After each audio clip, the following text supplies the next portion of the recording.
Dobar dan, nalazimo se u Zagrebu u City Center West u dućanu tvrtke Santa Domenica da bi vam pokazali lijepi novi Garminov sportski sat Vivo Active 3.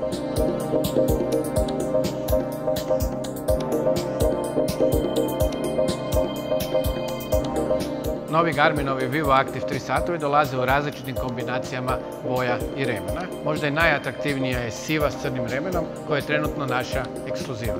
Pa pogledajmo što se nalazi u kutiji.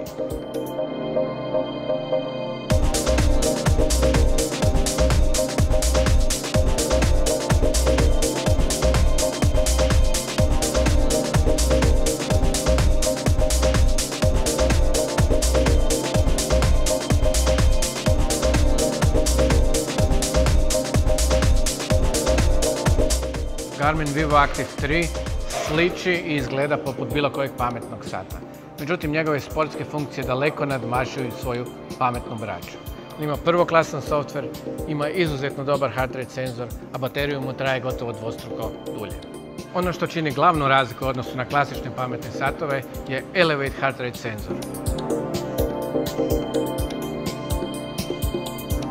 On je značajno precizniji i pouzdaniji od bilo kojeg senzora koje možemo naći u klasičnom pametnom satu.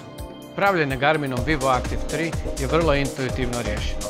Imamo tri osnovna načina. Prvi je klasični nadodirni zaslon koji je osjetljiv po cijeloj površini. Imamo i tipku s kojom ćemo potvrđivati ili prizivati neke funkcije. Međutim, ono što je inovativno i novo je bok uređaja, bok samog sata, koji je osjetljiv na dodir i koji vam omogućava da scrollate zaslon vašeg Garmina. Kupovinom Garmina Vivo Active 3 dobit ćete najbolje od oba svijeta. Atraktivan, pametan sat i izuzetno sposoban sportski sat.